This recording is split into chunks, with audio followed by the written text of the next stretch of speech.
શ્રી ગણેશાય નમઃ. પુરુષોત્તમ ભગવાનની જય.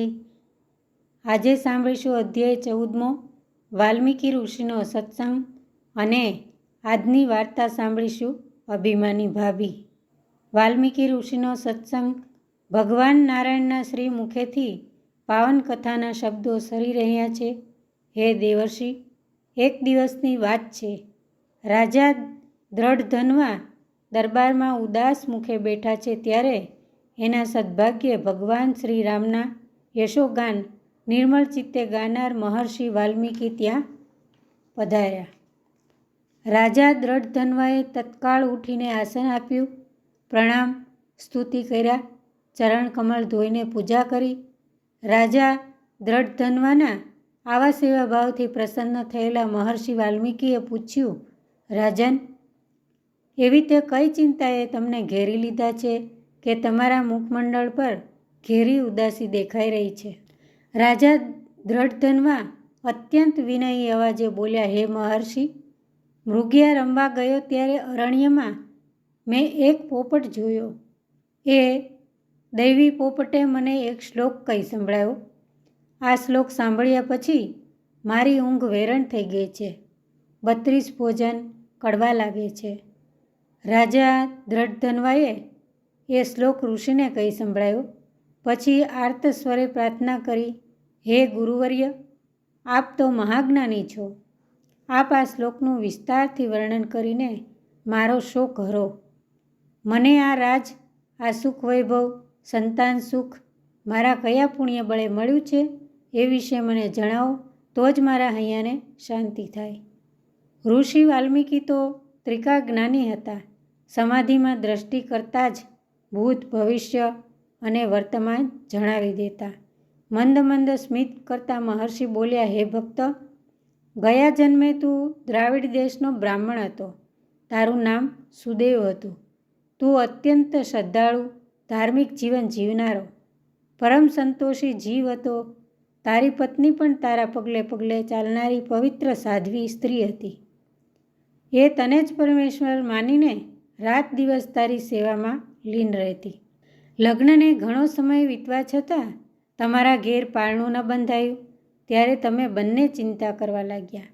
એક દિવસની વાત છે, પતિ પત્ની બંને એકાંતમાં બેઠા હતા, ત્યારે સુદેવ બોલ્યો, હે સતી, આપણે સર્વે વાતે સુખી છીએ, માત્ર એક દુઃખ છે. આપણે વાંઝ્યા છીએ.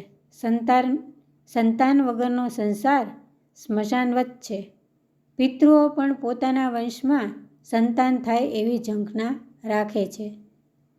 સંતાન વગરના વાંઝ્યા માણસના દર્શન પણ અપશુકન ગણાય છે. હે સતી, મને તો આ જીવન ઝેર જેવું અકારું લાગે છે. પતિની આ દુઃખભરી વાણી સાંભળીને પતિવ્રતા ગૌતમી પતિને સાંત્વના આપી ધીરજ બંધાવતા બોલી, હે નાથ, તમારા જેવો પરમ ભક્ત અને વિદ્વાન પુરુષ પુત્ર સુખની ઝંખનામાં ચિંતાતુર બને એ અયોગ્ય છે. તમે સત્ય અને ધર્મના બળે સ્વર્ગ પ્રાપ્ત કરી શકવાના સમર્થ છો, છતાં પુત્ર સુખનો મોહ શા માટે? હે નાથ, તમે તો જાણો છો કે પૂર્વ ચિત્રકેતુ રાજાએ પુત્રનો અપાર મોહ સેવ્યો હતો. દેવર્ષિ નારદ અને અંગિરા મુનિએ એને જ્ઞાન આપીને સંસાર મુક્ત કરવાનો પ્રયાસ કર્યો હતો. દુષ્ટ પુત્રથી દુઃખી થઈ ગયેલા રાજા ચિત્રકેતુએ વનમાં ભટકીને આયુષ્ય પૂરું કરેલું. જો સદભાગ્ય સુપુત્ર સાંપડે તો 70 પેઢીનો ઉદ્ધાર કરે છે, પરંતુ કુપુત્ર જન્મે તો જીવન છે એનાથી પણ તમારે વિસ્મય બની જાય છે. માટે હે નાથ, સુપુત્રની આશા રાખીને શ્રીહરિને ભજતા રહો. શ્રીહરિ સમર્થ છે. કરદમ ઋષિને એમની શ્રદ્ધાના બળે જ કપિલ મુનિ જેવા સુપુત્રના પિતા બનવાનું સદભાગ્ય સાંપડ્યું હતું. પતિવ્રતા નારીના આવા પ્રેરણાદાયી વચનો સાંભળીને સુદેવ એને લઈને નદી કિનારે ફર્યો. નદીમાં સ્નાન કરી શુદ્ધ થઈને એણે ઉગ્ર તપશ્ચર્યા આદરી.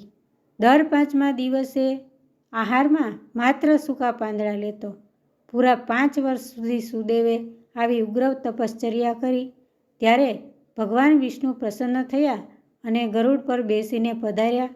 સાક્ષાત શ્રીહરિને પધારેલા જોઈને સુદેવે પ્રણામ કર્યા. એની આંખમાંથી દળદળ કરતા હર્ષાશ્રુ વહેવા લાગ્યા. તો આ હતો અધ્યાય 14 અને હવે સાંભળીશું વાર્તા અભિમાની ભાભી. જમનાપુર નામના ગામમાં એક બ્રાહ્મણી રહે. બ્રાહ્મણ ભિક્ષા માગી લાવે, બ્રાહ્મણી ધર્મ ધ્યાન કરે. સંતાનમાં 8 છોકરા. માંડ માંડ ગાડું ચાલે. ક્યારેક ખાવા મળે, ક્યારેક ભૂખ્યા સૂવું પડે. કુદરતની લીલા પણ અજબ છે.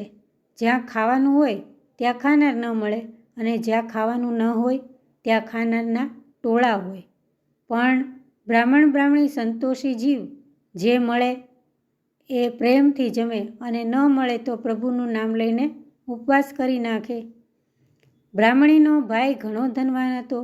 છાકમ છોડ પણ ખાનાર કોઈ નહીં. ભાભીનો ખોળો જ ન ભરાય. ભાઈના વાંઝિયાપણાનું દુઃખ બ્રાહ્મણીના કાળજાને કોરી ખાય. પણ એ બિચારી શું કરે? વળી ભાભી એવી માથાની મળેલી કે નણંદનું બિચારીનું શું હાલે? નણંદનું મોઢું જોવાય રાજી ન થાય. ગર્વ અને અભિમાન તો ઠાંસીને ભરેલા. મદમાં છકી ગયેલી માનુની ગરીબ નણંદને મદદ કરવાની વાત તો છેટી રહી, પણ વાર તહેવારે કપડું આપવું પડે તોય 100 મેણા મારે. પણ તોય બ્રાહ્મણી પોતાની ખાનદાની ન છોડે. ગામ આખામાં 4 મોઢે ભાઈ ભાભીના વખાણ કરે. ઠેસ વાગે તોય ખમ્મા મારા વીરા કહીને અડધી થઈ જાય. એવામાં પાવન પુરુષોત્તમ માસ આવ્યો. બ્રાહ્મણીએ તો આજીવન વ્રત કરવાનો સંકલ્પ કર્યો હતો.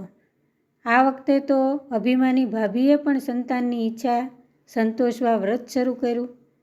વ્રત પૂર્ણ થતાં ઉજવણાનો દિવસ આવ્યો.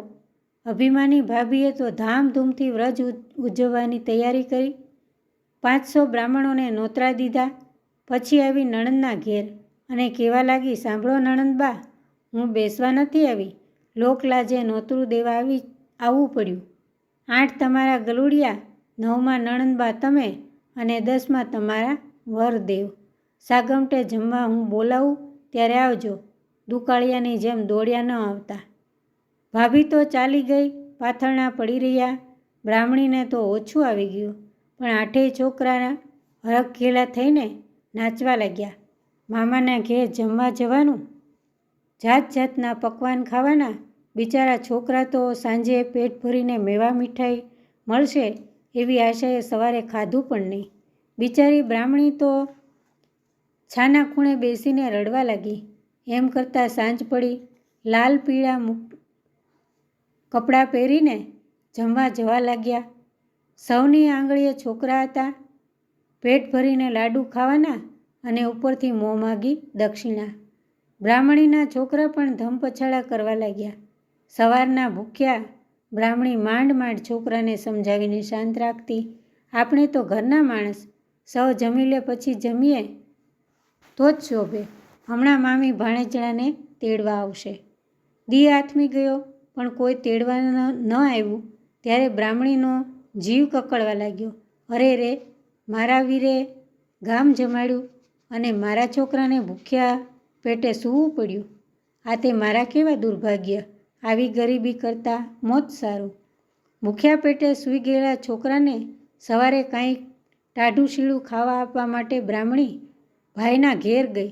ત્યાં તો જયાફત ઉડે. શરણાઈઓ વાગે છે, મંગળ ગીતો ગવાય છે. બ્રાહ્મણી તો પતરાળાના ઢગલા પાસે ગઈ. કાળજું કકળે છે, હાથમાં ટળવળે છે. રડતા રડતા એણે સાડલાના છેડે થોડાક પતરાળા બાંધી લીધા. બધાને એમ કે હશે કોઈ એઠું જૂઠું ખાનારી ભિખારણ, એટલે કોઈએ ધ્યાન ન આપ્યું. બ્રાહ્મણીએ તો ઘેર આવીને પતરાળામાંથી વધ્યું ઘટ્યું લઈ લાડવા વાળ્યા. પતરાળા ઘરના કોઠે ફેંકી દીધા અને પ્રભુના જાપ જપથી નિંદ્રાધીન થઈ. બ્રાહ્મ મુહૂર્તે ઉઠીને દીવો કર્યો અને પતરાળા ઉકરડે નાખી દેવાનો વિચાર કરીને ઘરના ખૂણે ગઈ. જઈને જોયું તો બધાય પતરાળા સોનાના થઈ ગયા હતા. બ્રાહ્મણી તો આભી જ થઈ ગઈ. દોડીને ગઈ પતિ પાસે અને પતિને જગાડ્યા, બધી વાત કરી. પતિ પત્ની આને પુરુષોત્તમ પ્રભુની કૃપા માની હર્ષના આંસુ સારવા લાગ્યા. પછી બ્રાહ્મણી બોલી, હે નાથ, લોભને વશ થવું ન ઘટે. આ પતરાળા આપણા નથી, મારા ભાઈના છે. પારકી ચીજ લેવી એ પાપ છે. બ્રાહ્મણ ગરીબ હતો, પણ ધર્મના માર્ગે ચાલનાર હતો. તરત એણે બ્રાહ્મણીને એના ભાઈના ઘેર મોકલી. નણંદને જોતાં જ ભાભીની આંખો ચાર થઈ. એને લાગ્યું કે નણંદને દીધા નોતરે ભૂખી રાખી છે, તેથી એ ભાઈના કાન ભંભેરવા આવી છે. ભાભી તો ઉતાવળા અવાજે બોલી, નણંદબા, કાલે તો તમે 4 પેટ ભરીને જમી ગયા છો, તોય હજુ મીઠાઈ માગવા આવ્યા છો? કાંઈ શરમ જેવું છે કે નહીં? બ્રાહ્મણીની આંખમાં જળજળી આવી ગયા. દીધા નોતરે ભાણેજડાને ભૂખ્યા રાખનારી ભાભી દાજા પર ડામ દેતી હતી. જીભ તો ઘણી સળવળી, પણ ભાઈનું દિલ દુભાવે એ વિચારથી મૂંગી રહી. ત્યાં જ ભાઈ બોલ્યો, બહેન, કાલે તું જમવા આવી અને મને મળી પણ નહીં. મારે તને કાપડું આપવું હતું. હવે બ્રાહ્મણીના હૈયાના બંધ તૂટી ગયા. એણે રડતા રડતા ભાઈને બધી વાત કરી. પછી પતરાળા સોનાના થઈ ગયા અને પોતે એ પાછા આપવા આવી છે એ વાત કરી. ત્યારે ભાઈની આંખમાં હેતના આંસુ આવી ગયા. દીધા નોતરે ભાણેજરા ભૂખ્યા રહ્યા એ વાત જાણીને એનું અંતર વલોવાઈ ગયું. ભાઈએ સોનાના પતરાળા બેનને આગ્રહ કરીને કપડામાં વીંટીને આપી દીધા. બેનની દિલાવરી અને ખાનદાનીને એ વારંવાર વંદન કરવા લાગ્યો. બ્રાહ્મણી સહર્ષ વંદને પોતાના ઘરે પાછી આવી. બ્રાહ્મણી થોડુંક સોનું વેચી આવ્યા. ટોપલા ભરીને રૂપિયા આવ્યા. બ્રાહ્મણીને તો સુખનો સૂરજ ઉગ્યો. જેવા પર સ્વયં પુરુષોત્તમ પ્રભુની કૃપા ઉતરે એને કઈ વાતની ઉણપ રહે. બ્રાહ્મણીએ તો ધુમાડાબંધ ગામ જમાડવાની તૈયારી કરી. ઘેર ઘેર નોતરા દીધા. ભાભીના પેટમાં તેલ રેડાયું, પણ એ કરે શું? જેને 1000 હાથવાળો આપે ત્યારે 2 હાથવાળાનું ગજું નહીં. ધણીએ એને વાત કરી કે બેન, પુરુષોત્તમ પ્રભુએ કૃપા કરી છે. ત્યાં તો બ્રાહ્મણી નોતરું દેવા આવી અને પ્રેમથી નોતરું દીધું. દંભી ભાભી 4 મોઢે નણંદબાના વખાણ કરવા લાગી. બ્રાહ્મણી તો વેલાસર પધારવાનું કહીને ચાલી ગઈ. આજે સૌ જમવા આવ્યા. 32 પકવાન, 33 શાક પીરસાયા. પુરુષોત્તમ પ્રભુએ રસોઈમાં એવો સ્વાદ મૂક્યો કે સૌ આંગળા ચાટવા લાગ્યા. બ્રાહ્મણીએ બધાને મોં માગી દક્ષિણા આપી. છેલ્લે પોતે ભાઈ ભાભી સાથે જમવા બેઠી. એક ભાણિયો લાડુ પીરસવા લાગ્યો.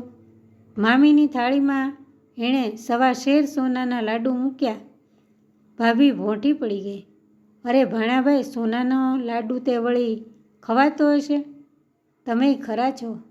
જે ભાણેજોને આજ સુધી એ ગલુડિયા કહેતી એને ભાઈ કહેવા લાગી. બધો ધનનો પ્રતાપ છે.